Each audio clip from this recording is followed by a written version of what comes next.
దేశంలో హింసాత్మక ఘటనలపై CEC serious అయింది. ఢిల్లీ వచ్చి వివరణ ఇవ్వాలని సీఎస్ జవహర్ రెడ్డి డీజీపీ హరీష్ కుమార్ను ఆదేశించింది. మాచర్ల, తాడిపత్రి, చంద్రగిరి, నరసరావుపేట ఘటనలపై కేంద్ర ఎన్నికల సంఘం వివరణ కోరింది. వ్యక్తిగతంగా ఎన్నికల కమిషన్ ముందు హాజరు కావాలని సమన్లు ఇచ్చింది.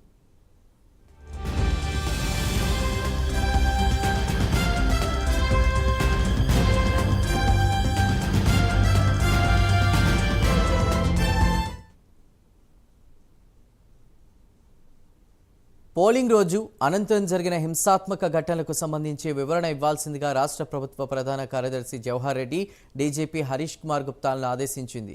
హింసాత్మక ఘటనల పట్ల స్థానిక అధికారులు నిర్లిప్తంగా, నిర్లక్ష్యంగా వదిలేసినట్లు ఈసీ గుర్తించింది. పల్నాడులో స్వయంగా పర్యటించిన ఏపీ ప్రత్యేక అబ్జర్వర్ రామ్మోహన్ మిశ్రా ఈ అంశాలను నేరుగా సీఈసీకి నివేదించినట్లు తెలుస్తోంది. హింసాత్మక ఘటనలు జరుగుతాయని ముందే హెచ్చరికలు ఉన్నా అంత నిర్లిప్తంగా ఎందుకు వ్యవహరించారని ఈసీ ప్రశ్నించినట్టు తెలుస్తోంది. ఈ వ్యవహారంపై వ్యక్తిగతంగా హాజరై వివరణ ఇవ్వాల్సిందిగా ఆదేశించింది.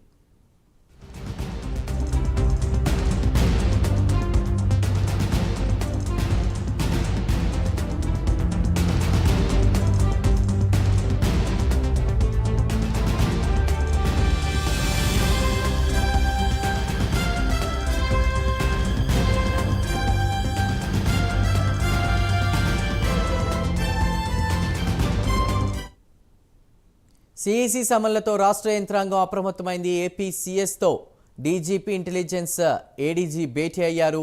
పోలింగ్ ముగిసిన తర్వాత హింసాత్మక ఘటనలపై సమీక్ష జరిపారు. ఢిల్లీకి రావాలన్న సీఈసీ సమన్లపై చర్చించారు. ఏపీ సీఎస్, డీజీపీ నేడు ఢిల్లీకి వెళ్లి వివరణ ఇవ్వనున్నారు.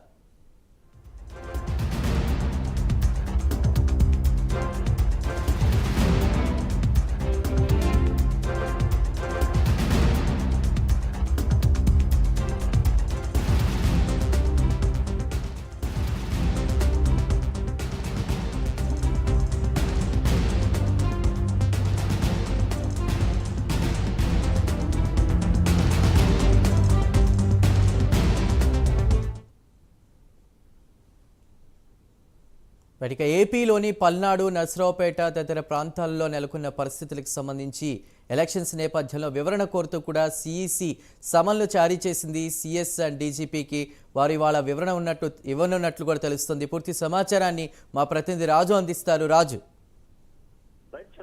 మొత్తం మీద ఆంధ్రప్రదేశ్ లో ఎన్నికల తర్వాత జరిగినటువంటి వరుస సంఘటనలకు సంబంధించి ఇప్పటికే కేంద్ర ఎన్నికల సంఘం ఆగ్రహం వ్యక్తం చేసినటువంటి పరిస్థితి. ఏపీ డీజీపీతో పాటు చీఫ్ సెక్రటరీకి సమన్లు జారీ చేసినటువంటి కేంద్ర ఎన్నికల సంఘం రాష్ట్రంలో జరిగినటువంటి పరిణామాల మీద, ఇక్కడ జరుగుతున్నటువంటి అల్లర్లకు సంబంధించి పూర్తి నివేదికను వ్యక్తిగతంగా హాజరై తమ ముందు పెట్టాలి అని చెప్పేసి ఆదేశించినటువంటి సిచ్యువేషన్. మరి ఈ నేపథ్యంలోనే ఇవాళ ఏపీ డీజీపీ అలాగే చీఫ్ సెక్రటరీ ఇద్దరు కూడా ఢిల్లీకి వెళ్లి ఢిల్లీలో కేంద్ర ఎన్నికల సంఘం ఎదుట హాజరు కానున్నటువంటి పరిస్థితి ఉంది.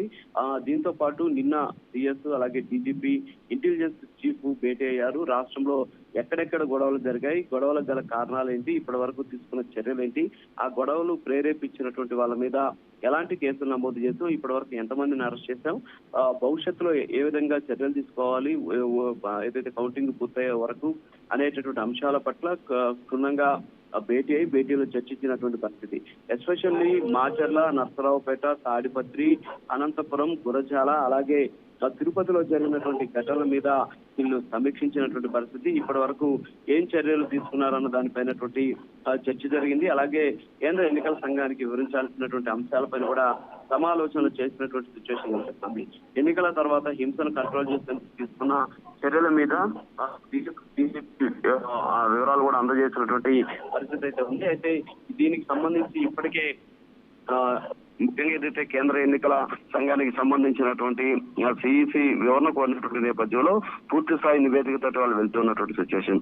మరోపక్క రాష్ట్రంలో ప్రస్తుతానికి అల్లార్లో తగ్గుముఖం పట్టినటువంటి సిచ్యువేషన్ ఉంది. అంతేకాకుండా 2 రోజుల క్రితం జరిగినటువంటి హింసలో ఎవరైతే కారకులుగా ఉంటారో వాళ్ళని అరెస్ట్ చేయడం, అంతేకాకుండా ప్రేరేపించినటువంటి నాయకులను హౌస్ అరెస్టులు చేయడం, వాళ్ళని అదుపులోకి తీసుకోవడం, అంతేకాకుండా ఇతర ప్రాంతాలకు తరలించినటువంటి పరిస్థితుల నేపథ్యంలో ప్రస్తుతానికి హింస కావచ్చు, ఆందోళన అయితే కాస్త తగ్గుముఖం పట్టిన సిచ్యువేషన్ అయితే ఉంది. సో మొత్తానికి ఇవాళ డీజీపీ అలాగే సిఎస్ ఇద్దరు కూడా కేంద్ర ఎన్నికల సంఘానికి దగ్గరికి వెళ్లి అక్కడ రాష్ట్రంలో జరిగినటువంటి ఘటనల మీద పూర్తి నివేదికను కూడా సమర్పించనున్నారు. అయితే ఈ ఘటనలకి కారకులైనటువంటి వాళ్ళ మీద కేసులు పెట్టినటువంటి నేపథ్యంలో ఈ సందర్భంగా ఎవరైతే నిర్లక్ష్యంగా వ్యవహరించినటువంటి పోలీసులు ఉంటారో వాళ్ళ మీద కూడా చర్యలు తీసుకున్న అనంతరం తీసుకున్నటువంటి చర్యలకు సంబంధించినటువంటి అంశాలను కూడా నివేదికలో పొందుపరిచేటువంటి అవకాశాలు ఉన్నాయని చెప్తున్నారు. అయితే సిఎస్ ని కలవక ముందే ఇక్కడ రాష్ట్రంలో పోలీసులకు సంబంధించి ఎవరెవరు నిర్లక్ష్యంగా వ్యవహరించారో వాళ్ళని మీద చర్యలు తీసుకుంటారు అనేటటువంటి ప్రచారం జోరుగా సాగుతోంది. దీంతో